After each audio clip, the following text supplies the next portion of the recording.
Thank you very much, Rena. And thanks everyone for attending this virtual money show.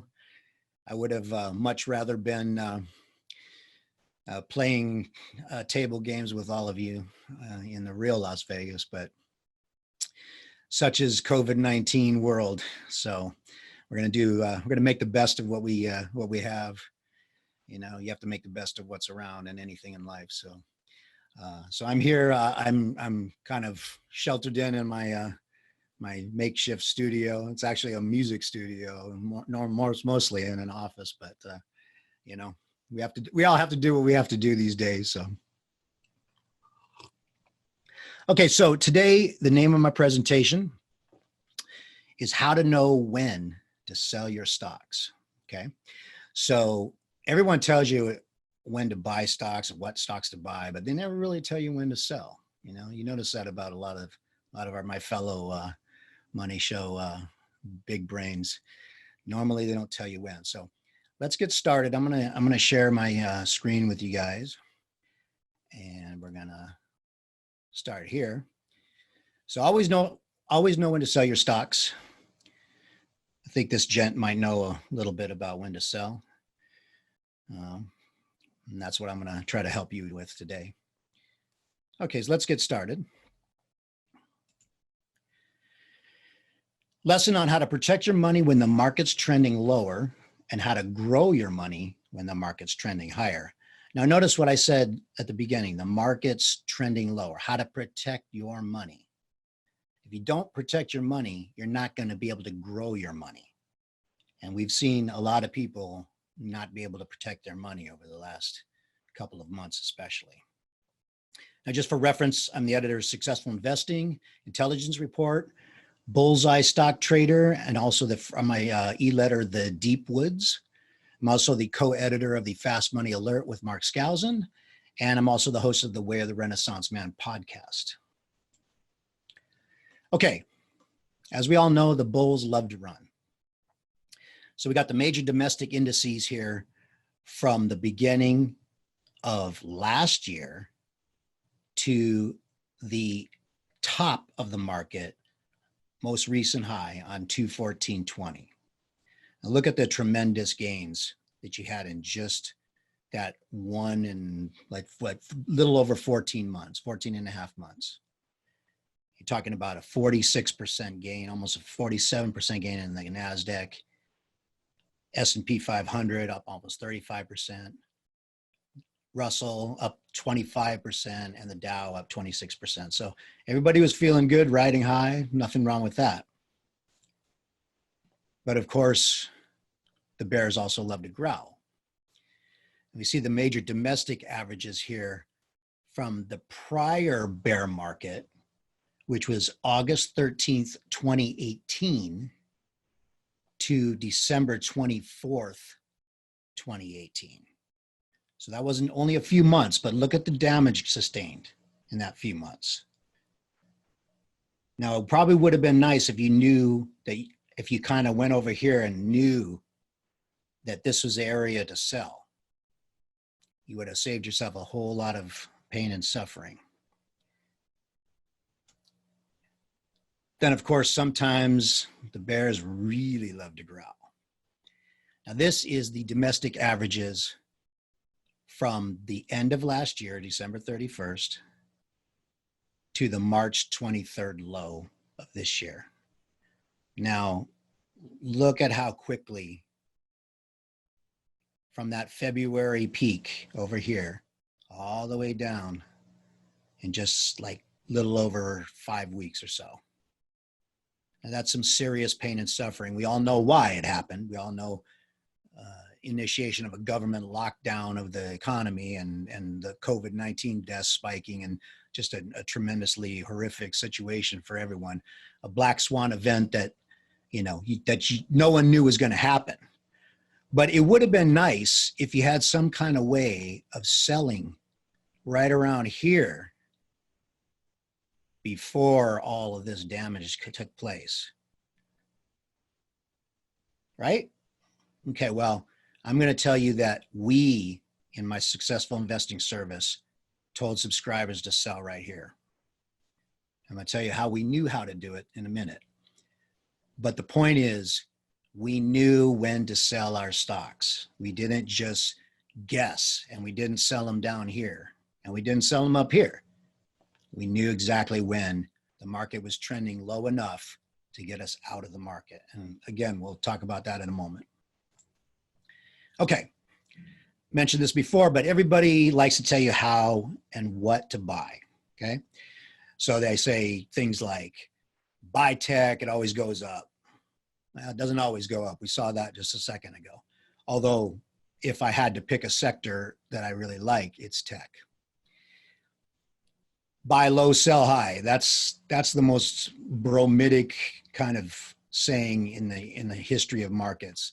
I find that saying, as lazy as, oh, the sun's going to come up tomorrow. Of course, it's a silly thing. Buy low, sell high. I mean, yeah, sure, it works, but what do you know? How do you know what's low and how do you know what's high?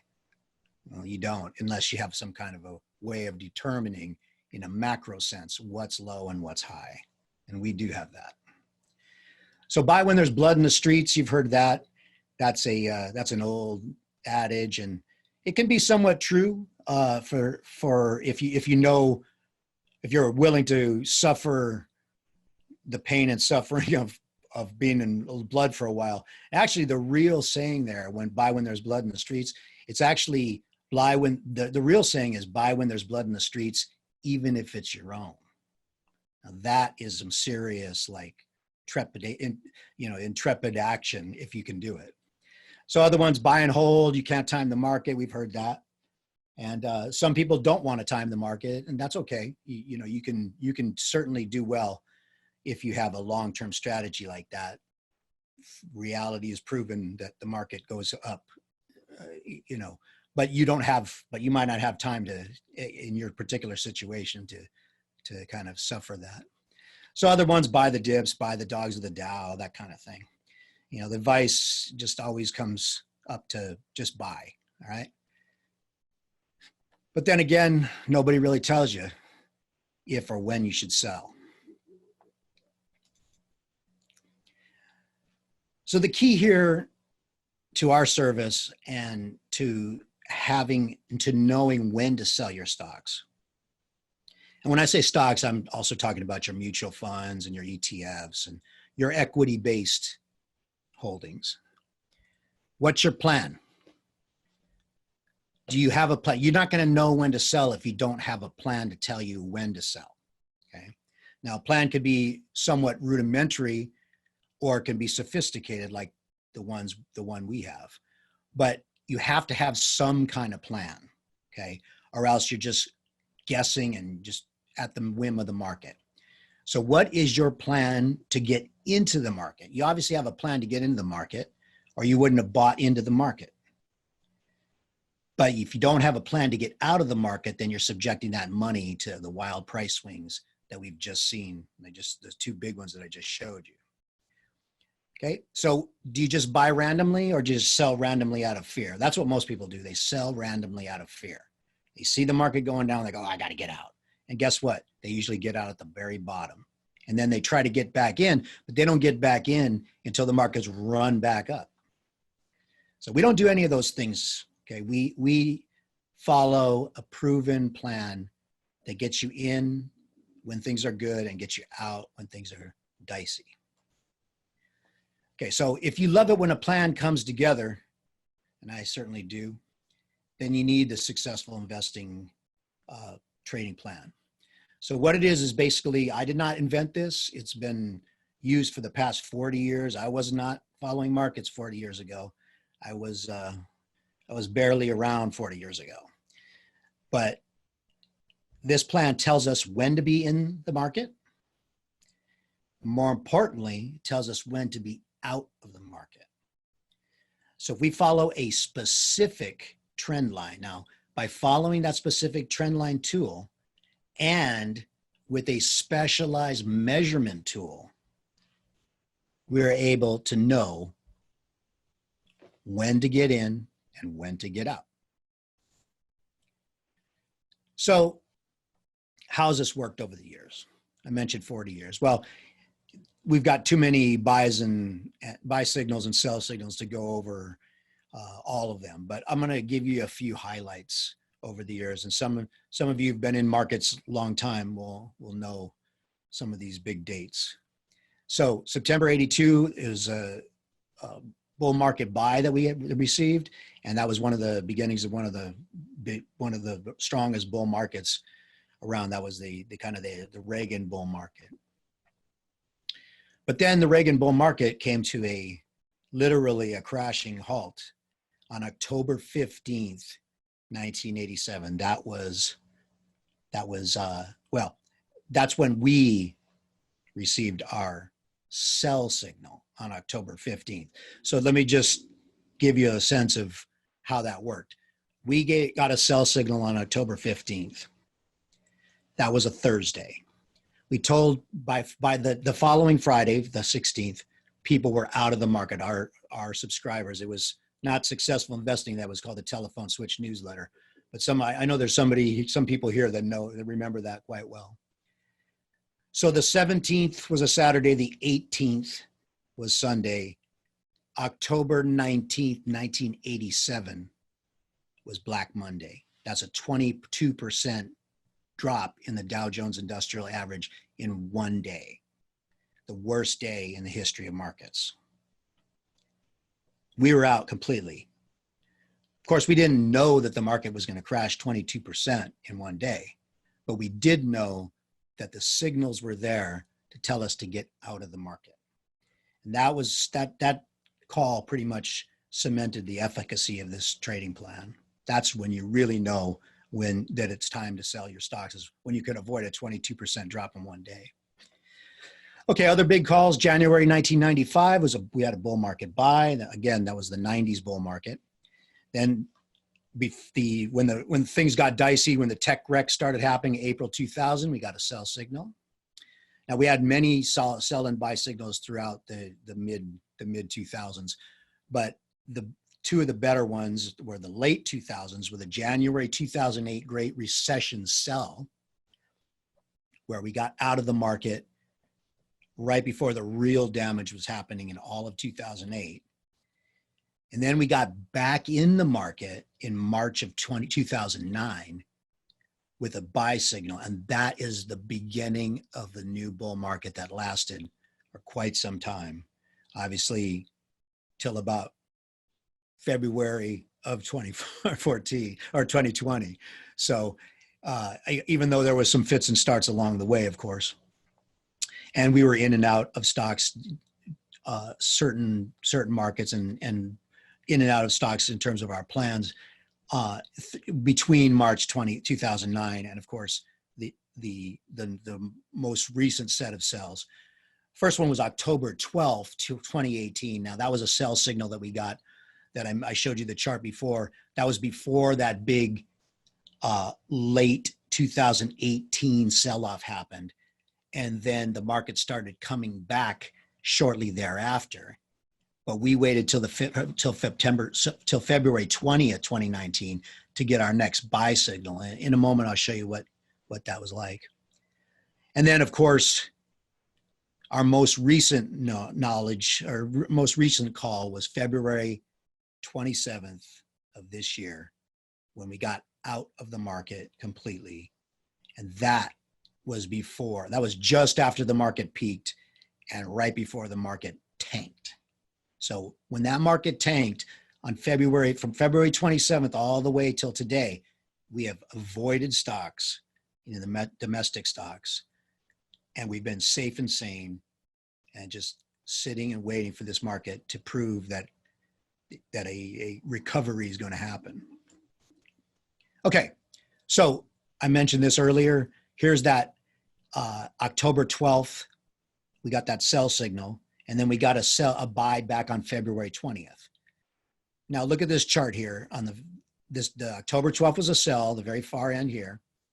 We missed all this downside here, this big, huge plunge in December. We were completely safe and sane on the sidelines, not totally sleeping well at night, not worrying about anything in terms of our money getting crushed here, which it did. And then the Fed stepped in right around right after, like very late December that year. Remember, it was the Christmas Eve slaughter on December 24th. That was that big, huge plunge right here. And then the market started coming back up because the Fed said, okay, well, maybe we're a little too aggressive with rates and we're going to get a little more accommodative. And that's what happened. So the market started going back up, but it didn't just jump straight up. It came up slow, and there were some fits and starts here, and another fit and start here, kept on trending higher. And here, the S&P, before we got back into the market on February 20th with our buy signal. And this is how much this is how much upside we missed by doing it. Sorry. Excuse me a moment. We're all adjusting to this new world. So 0.64%, just a little over 0.5% is what we missed out on by being out here and being back in here. But look at all of the downside risk we managed to avoid. That's the virtue right there of a plan. Okay, so how do we determine this? How do we measure the market? Do we just use the aforementioned major indexes? No, we don't. We use a more specific, more complete tool to measure the markets. We use what we call the domestic fund composite, which is something that we created and something that I measure on a daily basis for my subscribers. Now, the components here are the following: iShares Select Dividend ETF, ticker symbol is DVY. iShares Core S&P Small Cap ETF, IJR. The iShares Core S&P US Value, that's IUSV. The iShares Russell 1000 Growth ETF, which is IWF. And the Spiders S&P 500, which is SPY. So these 5 ETFs together, plotted here in this chart, give us a more complete picture of the market rather than just the S&P 500. So we are looking at dividend ETF, dividend stocks. We're looking at small cap stocks. We're looking at core value stocks. We're looking at growth stocks, and we're looking at the broad market through the S&P 500. So we're getting a much more accurate picture of what's actually going on in the market rather than just looking at the Dow or the S&P itself. Okay, so from February 20th, 2019, it was when we got that buy signal in last year, and through the sell signal that we just received on February 27th, 2020, this is what the market's done. So we rode this market steadily throughout 2019. We rode it up just like everybody else pretty much rode up. September, October, November, December, January, we rode it all up in here. And then the market started tumbling down. And that's when we got out right around here. And then as you saw earlier, this is what we avoided. February 27th till yesterday. Or I'm sorry, February 27th till the March 23rd low of the market. Now this is the value of this service. This is why we knew when to sell here, because we suspected the market was trending lower. And guess what? This is what you avoided right here from the very like nadir of the markets. Okay. All right. So the market has done better over since that low. This is the market center, our sell signal through yesterday. Okay. So we're doing pretty good here. Look, we've got markets coming back up a little bit, right? This is the March 27 low right here. But how much really has it come back? Look at these numbers. S&P core small cap is down almost 20% still. Okay? And that's from our sell. So we still are avoiding all of these. These are the components, remember, of our plan. So the components, the only component that's actually in positive territory is the Russell 1000 growth. All these others are still in pretty solidly negative territory. So should we jump back into markets right now? No, we're not going to do that. We knew when to sell over here, and we're waiting for the green light to get back in. Okay, now how do we know what that green light is. How do we know that it's time for us to get back into the markets? Well, I call it the key because I'm a musician. I like to think of things in musical terms. I think of things like, what key are we in? You know, are we in the key of G? Are we in the key of F? What key are we in? So and by the way, if you know about music, you get double points if you can identify this piece plus what key this is in. Okay. So write in if you do it, and I'll give you extra intellectual points for your knowledge. So, what key are we in? The domestic fund composite, what I just showed you, that was based on those 5 ETFs. We look at what's called the 39-week moving average. Now, more commonly, this average today is called the 200-day moving average, although the 39-week moving average is just slightly less. That is the metric that we developed that we think is a little bit more accurate than the 200-day. A lot of technical traders use the 200-day. We use a 1 week less moving average so that we can figure out what key we're in, whether we're in a buy or whether we're in a sell. Okay. And of course, the key here is listening to the charts. And by listening to the charts, I mean listening to the numbers that the DFC is reflecting. Okay, so now here is the key of moving averages in a nutshell. We're in a buy. We're in the key of buy. I mean, we are in stocks when the domestic fund composite, the DFC, is trending above its 39-week moving average. Conversely, we're in the key of sell in domestic stocks when the DFC is trending below its 39-week moving average. Okay, so it's when the DFC is below this key moving average that we know that it's time to sell our stocks. And that is how you always know when to sell your stocks. Okay, and now the same principles apply here for international stocks. We don't have time to get into the details of our international plan that we have, which is similar to our domestic plan, but we use something called the International Fund Composite. And here again, if the International Fund Composite is trending above its 39-week average, then we have a buy in international stocks.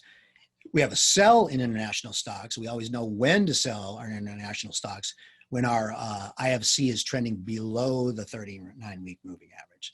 So it's again, when the IFC is below this key average, that's when we know when it's time to sell. The same thing is true for gold and gold stocks. So we're in a buy in gold when a metric we've developed called the gold fund composite is trending above its 25-week moving average. Now, why is it not the 39-week? Well, we've found that gold is more volatile, and especially gold stocks. So we've compressed the moving averages to 25 weeks rather than 39 weeks. And it seems to be the kind of sweet spot where we get good buys and sells and where we're able to, get the most out of our buy and sell performance. So again, we don't have the time to go into all of these in details, but all of these things are explained every week in my newsletter and every month in the Successful Investing monthly newsletter. Okay, so do we just buy those component ETFs, or do we do something else? Well, we do something else. We use we use different favorites depending on the markets. In our most recent buy signals, we've used things like aerospace and defense ETFs, internet ETFs, emerging markets. Here's some of the big wins that we've had in our last one of our last round trips in and out of the market. And as you can see, when we get in for some big gains, and especially if we allocate properly to things like gold stocks, Kirkland Lake Gold, almost an 81% gain, and that was over just a few months. We use ultra ETFs sometimes, leverage ETFs, and when we're going aggressive, like ProShares Ultra, 42% gain, and also the ProShares Ultra Gold Miners, almost a 79% gain. So these are the kind of gains we get when we know when to go in and when to get out. Okay, here's just a quick little thing about me. I know we're running short on time. I want to leave some question time. I've been in the markets for about a quarter of a century. I used to work for Investors Business Daily, and I worked for Doug Fabian for 14 years as a senior writer before becoming the editor of Successful Investing, which is what this service is and what our plan is based on. And in my former life, I used to jump out of airplanes. Now, something I'm proud of here, the independent firm Tip Ranks has a ranking system, and they call it financial bloggers. They rank us based on our performance over the years. And I recently was ranked the very best #1 financial blogger out of over 7,000. They calculated a 73% success rate and a 16.6% average return.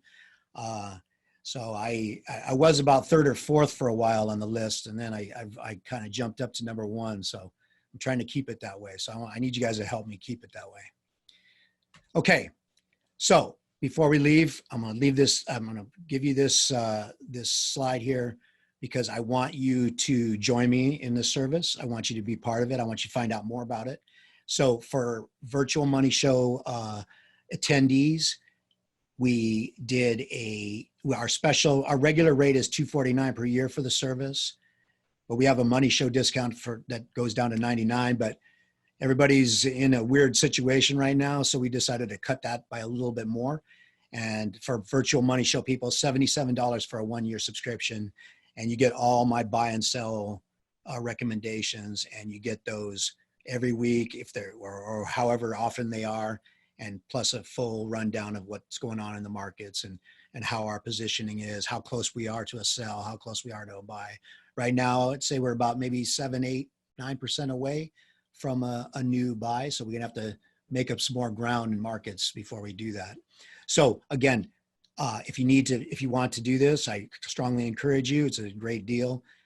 Call 1-800-211-4766 and just use the priority code SHOW, SHOW, or you can go to jimwoodsinvesting.com and also ask for any details on a special offer for my Bullseye stock trader, which is a way to use options to hyper drive your gains. So with that, I know we have about a few minutes left, I think. So let's take some questions. Rena, I'm ready if you are. I'm here, and back to the sheet music that you shared. Okay. Let's see. Inquisitive Wanderer is their name. They said Moonlight Sonata in C#. It's Moonlight Sonata. Very good. Cool. Excellent. Excellent. However, it's not C#. I believe it's in E. So. Gotcha. Okay. Fantastic. I could be wrong, though. I don't think so. Well, either way. So a question came in. Good job. Thank you. I'll let them know. A question came in at the beginning that said, do you think we are in a new bull market or a corrective rally in a bear market? I think it's the latter. I think we're in a corrective rally until we see confirmation. First of all, I don't think that if you think about the destruction in the economy that's happened over the last, say, 6 weeks, but even let's say since early February, it's much more than a, say, 10%. We're down about 10, 12% from the year to date, but there's definitely been way more destruction in the economy and the markets than a 12% pullback.